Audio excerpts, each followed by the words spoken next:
Okay, what you're looking at is cleaned gizzards. And I'm going to show you why it's important that you want to get these and clean them. And then you want to pull all this off. Because you see this? This is all nasty stuff here.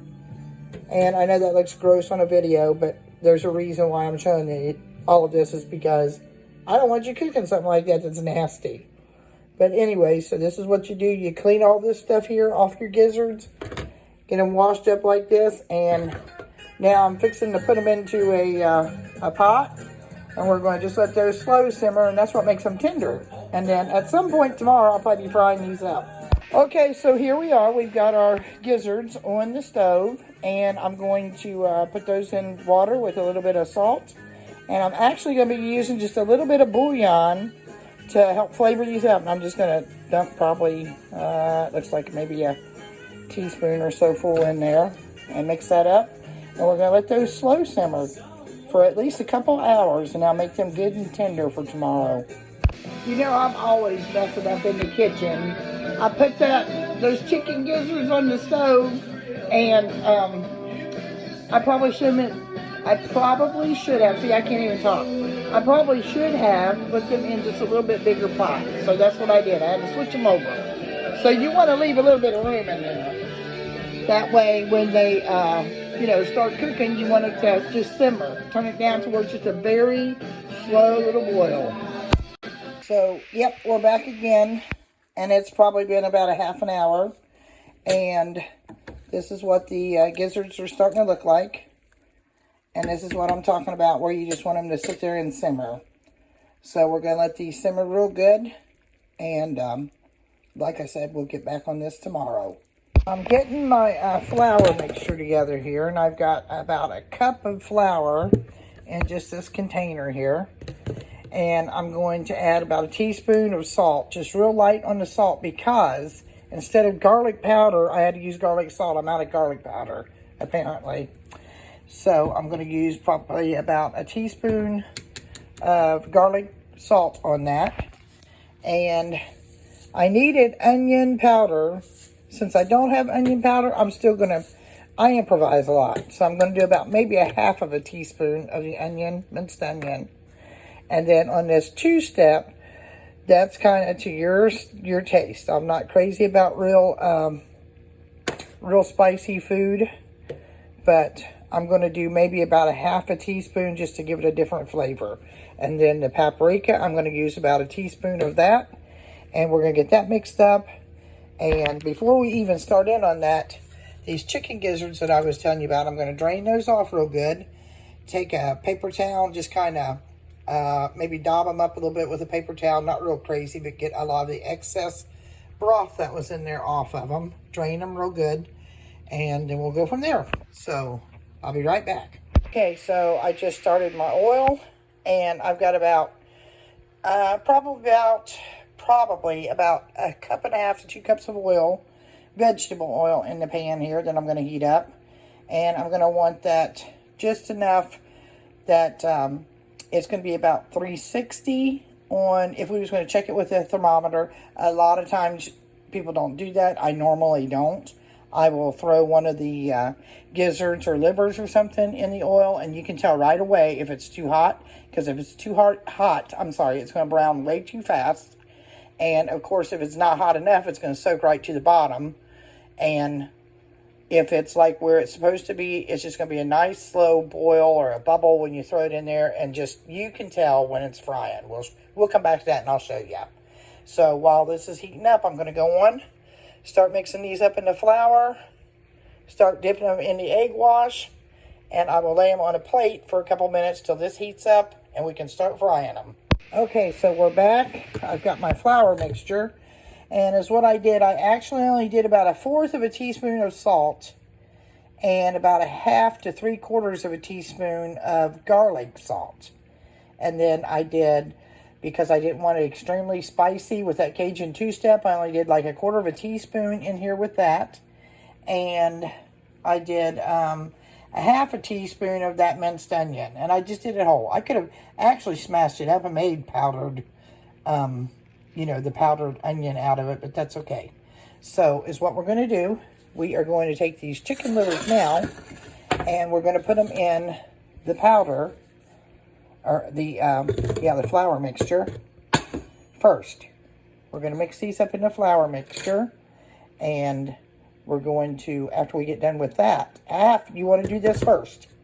I know that sounds backwards, but it's true, because if you do it the opposite way, you won't get as much of your breading on it. So we're going to do it in here first. Then we're going to take it into the egg and milk wash. Now, the milk, I looked all over, and for whatever reason, I don't know what the hang up is with Walmart, but every time I go in there, I can't find buttermilk anymore. But if push comes to shove, here's a helpful hint for you. If you ever need, you're in a pinch and you just have to have buttermilk, I'm going to tell you a quick, easy way to solve that. You can take like a cup of regular milk and add about a tablespoon of white vinegar in there. And that's your substitution for your buttermilk. I did not do that with this. I'm just going to do it with the regular milk and the egg wash. But that's just a helpful hint in case anybody ever finds themselves in a pinch and they need buttermilk. Okay, so here's where we are on these. This is the first thing where we're going to put it in the flour. Then we're going to slowly take these and put them over here into the egg wash and kind of cover them up. We don't want to shake all the flour off, but just to where they're covered up real good. And we're going to do this until we get all of these over here. And then we're going to put them back in the flour mixture and mix them up again. And then that way you'll see why we do that on how crunchy and what a nice coating that it makes. Okay, so as you probably guessed, that's not going to hold all of those. So I had to take them out of here. I have those in this bowl now. So now we're going to take them from here, put them back in here, and we'll go from there. Okay, so if you see the little red line here, we're between 350 and right around 360. So I'm going to go on and pull this out and lay it over to the side. And then we're going to start pulling these out of here. Give them one more little shake. And shake off some of that excess dry flour there. And you want to lay these in real slow, like that, away from you, just in case they pop or anything. We're going to go on and start filling this up. Just like that. And it looks like they're frying up like they should be. As a matter of fact, I might have to adjust the heat just a little bit, just to try to keep them around that temperature. You don't want to overfill this.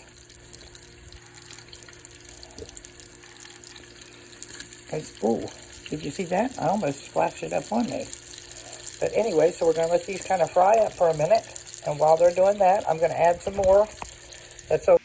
So, you know, on a side note, I wanted to say, when I was cooking these on that 2 to 3 minutes or maybe 4 or 5 minutes max, remember, keep in mind that I told y'all that I simmered these things for I simmered them for about 2 hours in that chicken broth that I fixed up just to give them more flavor.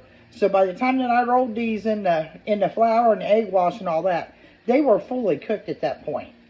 So this is just for the purposes of making them good and crunchy, and I'll let you see how the first batch turned out here. Can you see that all right? And, you know, chicken gizzards can be tough, and that's the reason that you want to, and really chewy. That's the reason you want to always simmer them, because the longer that you simmer them, that makes them tender, so you're not pulling and just chewing forever with them. So we're going to try this one out and see if my simmering paid off.